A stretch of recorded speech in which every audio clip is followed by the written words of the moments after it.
In this video, I'm going to talk about how to organize your Magic the Gathering commons and uncommon cards. Obviously, you can't put them into all of them into separate card sleeves and portfolio albums because there are just too many of them. It would cost too much, and it would take up too much space. So what do? I used to put them in a shoebox because shoe boxes are readily available and they're free. But I found that's a problem because all the cards just get mixed all together and become a mess. So what do? Do you use a deck box?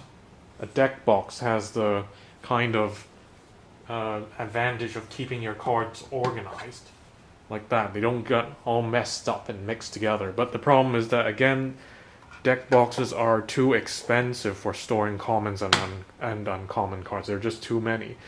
So what should you do?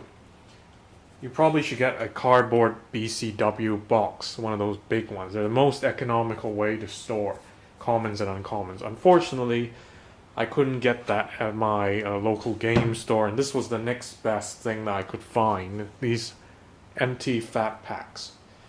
So this is a fat pack for Shadows over Innistrad. Basically, they opened up some fat packs and they kept the packaging, and they're selling them as storage for your commons and uncommons. So that's what I got. It's the next best thing, but really the best thing to do is to get one of those really large BCW boxes.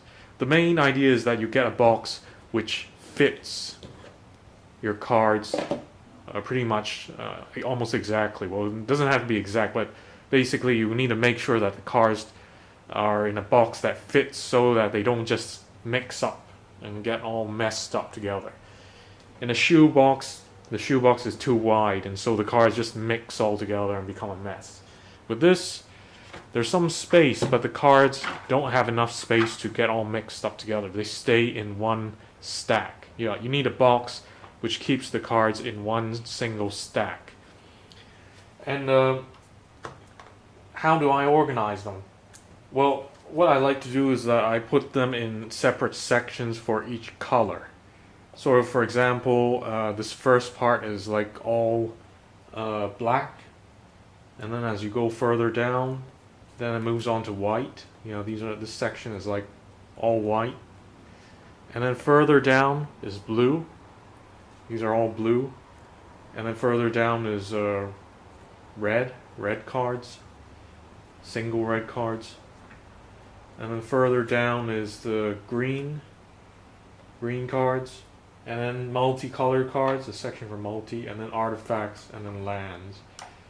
Well, of course, you've got aftermath cards, so some aftermath cards are multicolored, so you can maybe put them in together with the multicolored cards.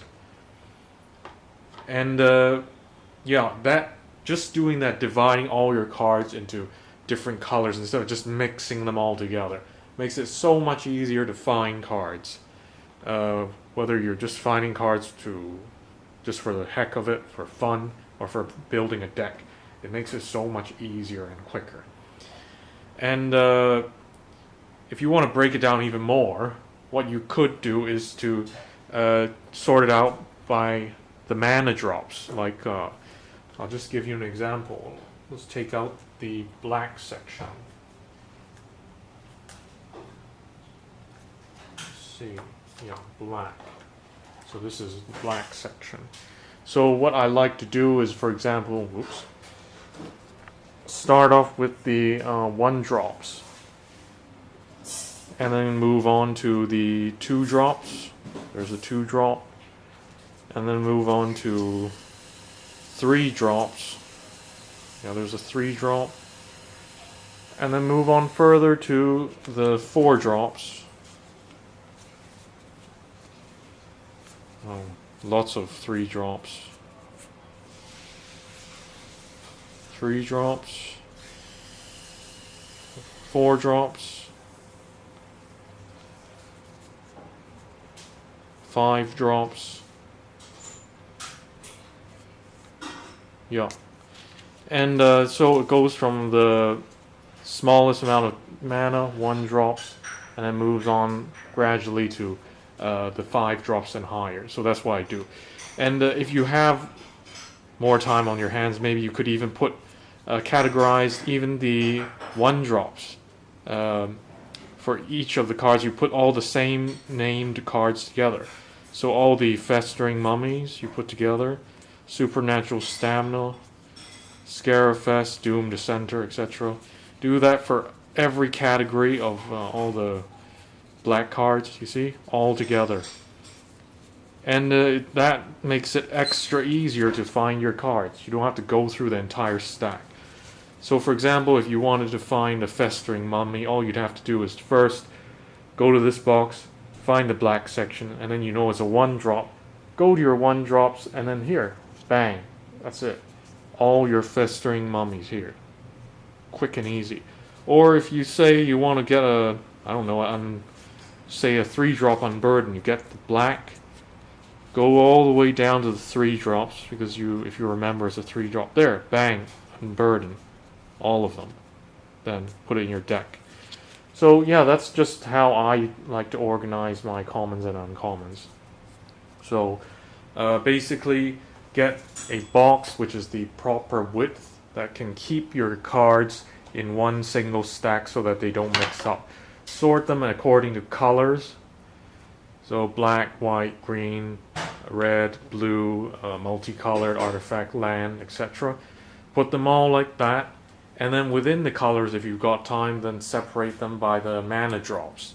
If you've got even more time, then sort them by the name of the cards. Put all the same named cards together so that you can find them more easily. And I find that if you do that, instead of just mixing it all up in a shoebox, you'll actually be able to find your cards much quicker and more painlessly.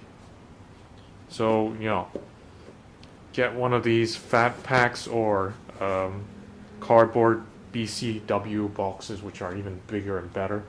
They're better because they're basically going to fit more cards than these fat packs. And then sort them out by color, mana drop, and name.